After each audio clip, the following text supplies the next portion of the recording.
So I got a quick question for you.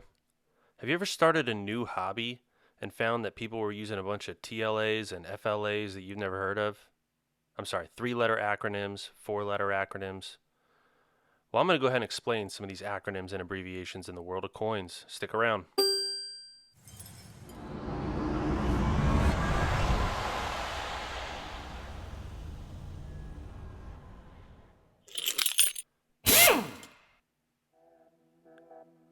Hey folks, I wish I had something like this when I first started.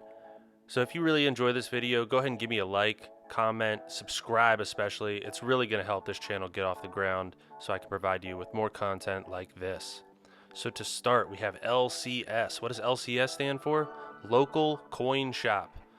This is a brick and mortar store in your local area where you can go and buy silver coins, gold coins, collectible numismatics, things like that. PM. PM stands for precious metals. And a very popular site on Reddit called PMs for Sale is a place where people can do private transactions. But you have to look out because PM can also mean private message. TPG, or third party grader. These are services that you can pay to actually grade your coins, maybe slap them up and make them ready for sale. The oldest one was called the American Numismatic Association Certification Service, but some more popular ones nowadays are PCGS, that's the Professional Coin Grading Services, or NGC coming up here. So these are popular slabbed coins that you might see around. There's actually one in the back right of this background image, a St. Gaudens that's slabbed up by NGC, the Numismatic Guarantee Corporation. These are really reliable sources for grading that a lot of brokers will send out coins to, have graded and slabbed, and then they can command a higher premium for sale. On some of these older coins, like this Morgan dollar, you might have mint marks. So CCOS, these stand for Carson City, New Orleans, and San Francisco mints. These are where the coins are created. More commonly nowadays, you'll run across P and D for Philadelphia and Denver, or W for West Point, and this is where most of the proof coins are minted, with rare exception. So if you see a W, it's most likely a proof. PF is actually short for proof, and a proof coin is typically going to have a mirrored finish, a really highly polished background, and you might not know what you're seeing until you actually get one in your hand, but once you do, you'll know what to look for every time. Now, for regular coins intended for circulation, the highest that you can get in a grade is a mint state. And so these are grades that are kind of in the 60 to 70 range. There's a very common coin grading system, and we'll go over that in the next video. BU and AU are brilliant uncirculated and almost uncirculated. These are really high quality coins with a lot of the detailing still present, and it's really what you're going to be looking for in most cases. A step below is going to be fine, very fine, extremely fine. And these are ones where you can still see all the major details, but there's been some wear. They've definitely been circulated. So a lot of the older coins from the early 1900s, you're pretty well off to have found a fine coin. Lower than that, you get into the very good, good, or about good, and all the way down to fair. And these are ones that really are showing tons of wear, but still at least have a year on them and are recognizable. ASEs, the American Silver Eagle, these are the most popular bullion coins that you're going to be seeing in the world, really, and they command a very high premium relative to other coins made by the US Mint. ASW, you might think that's something close to ASE. It's actually not. It's the actual silver weight. And this is a measure that people use to calculate the amount of pure silver that's present in junk silver, 90% coins, 40%, 35%. But a simpler way is face value. And so you might go to a dealer and they will say, okay, it's 22 times face value. And that would mean that for every dollar of face value in junk silver, it's going to cost you $22 in fiat currency. If you're buying online at somewhere like PMs for Sale, you'll often come across WTS, WTB, WTT, and these are just indications that someone is looking to sell, they want to buy, or they want to trade with you. OZT stands for ounces Troy, or Troy ounces. And it's really important, especially if you're shopping on somewhere like eBay, that you don't get fooled by somebody selling ounces, because a standard a pois ounce is 28.4 grams, whereas a Troy ounce is 31.1 grams. An SLQ is a standing Liberty quarter. This is a common junk silver coin, although you really don't see them in these conditions. They're almost always really, really worn down from circulation. Similarly, we have another junk silver coin called a war nickel. You can tell what these nickels are because they have the really large mint mark right above the building there, D, P, or S. And these were produced for a couple years, 3 years during the World War II period when they were trying to conserve nickel. BN, RB, and RD stand for brown, red brown, and red. And these are ways that people classify pennies, because typically more uncirculated pennies have a red, lustrous appearance, whereas the more circulated ones are brown. DDO and DDR stand for double die obverse and double die reverse. And you can see here, it looks like it's been punched twice. And so there's overlap. These error coins can sell for a very high premium in the private market. ATH and ATL stand for all-time high and all-time low. And these are how metals are measured in fiat currencies. An all-time high is great if you're stacked big, and an all-time low is great if you want to stack some more. WSS stands for Wall Street Silver. This is a fairly new community and is garnering a lot of attention in the silver bullion world. FBP stands for Find Bullion Prices.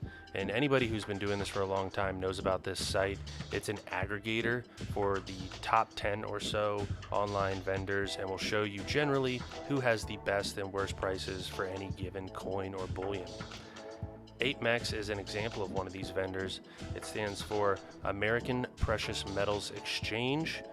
This is, I believe, the largest exchange of all. Not always the best prices, but always a good inventory. JM stands for Johnson Matthey. You'll find these on some silver bars, and it actually is the namesake of JM Bullion, another really large online vendor that you might have seen some of my unboxing videos from. SD is another big one, standing for Silver Doctors. SD Bullion. You can find some really good prices here, particularly when they do flash sales on government bullion coins. RCM. This is the Royal Canadian Mint. This is the Canada Mint. They produce really good products, and generally they're producing 4 nines fine silver, whereas a lot of other mints are doing 3 nines fine. So I've been really pleased with a lot of the Canadian Mint materials. ATB stands for America the Beautiful. These are some 5-ounce coins produced by the US Mint, and I don't have any of these, but I'm interested. I'd really like to get my hands on a 5-ounce coin one of these days. BGASC is another online vendor, and their name stands for Buy Gold and Silver Coins. I just thought that was pretty funny when I first learned about it. Keep it simple, right? SGB. From my perspective, they're a fairly new player to the scene, silver gold bull, but consistently they are having the best prices on fine bullion prices, just kind of undercutting the rest of the group. BIN, B-I-N, buy it now. You'll see that on eBay. You'll also see that on some of the auctions that YouTubers are doing. They might offer a flash sale where they're selling something for under spot, like Silver Dragons, and whoever enters BIN first will win. LBMA is the London Bullion Market Association. You may have heard about them in the news recently due to Basel III, the new regulations, and conspiracies that they might be manipulating prices. Similarly, we have the COMEX, the Commodity Exchange, who has merged with the New York Mercantile Exchange. This is a group that holds silver and allows for Wall Street traders to trade paper, essentially, assuming that there is silver backed in their buildings, which there isn't. SFRB, MFRB stand for Small and Medium Flat Rate Boxes. These are either $4 or $8 boxes that can be shipped anywhere if you can fit in there, courtesy of the U.S. Postal Service. PPFF and PPGS stand for PayPal Friends and Family and PayPal Goods and Services. So if you're doing a private sale online, Friends and Family is a 0% fee, but Goods and Services for businesses is a 3% transaction fee. SLV and PSLV are ETFs. Those are electronically traded funds that are meant to mimic the price of silver that you could invest in with like a retirement account, for instance. Although SLV is not backed by silver, whereas PSLV, the Sprott one, is actually, and they probably have 60 million ounces of silver at this point. FB stands for full bands on a mercury dime. So sometimes you'll have these unique abbreviations that are used to describe the detailing on some popular old coins. SML is some shorthand I got fooled by the other day. I don't know if this is a real one, but my buddy used it. It's called the silver maple leaf. I just call them maples. But similarly, you got some shorthand for some of these other coins. If you ever hear someone talking about a Krug, this is the South African Kruger Rand. James Kruger was an old leader there, and the Rand is their unit of currency. You'll find gold Krugerrands as well, one of the original gold bullion coins in the modern era. Phils is shorthand for the Austrian Philharmonics, and these are bullion coins that generally are on the lower end of cost at the lower percentage of premiums. Mercs, mercury dimes. These are kind of a slang term just because people thought it looked like Mercury or Hermes, but you can tell because that is the Silver Forever logo, of course. Loaf. If you look on the bottom of the background image, you'll see these similar things. They're called P-loafs due to the serial numbers. These are cast bars from Engelhard that kind of have a loaf shape to them as opposed to a fine machine edge.